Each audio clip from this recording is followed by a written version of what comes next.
Napakawalang hiya nung tao na yun, Mr. Chair.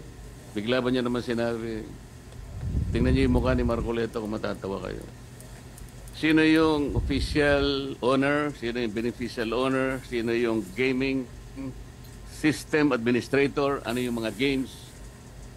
Katulad po ng halimbawa, itong AB Leisure Exponent Inc. Yung mga games niya po, ito yung DG Plus, Arena Plus, Bingo Plus. Ito po yata yung nag-sponsor nung isang concert. Ngayon lang, pati po ako ay kanyang idinawit. Nagpapatawa po siya. Nakita niya yung dating Senador Grace po na nagtatawa. Natawa po at siguro naging successful siya.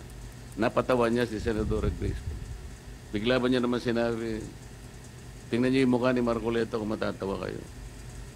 Di ba, bastos? Napakawalang hiya nung tao na yun, Walang hiya. Mr. Chair. Ouch.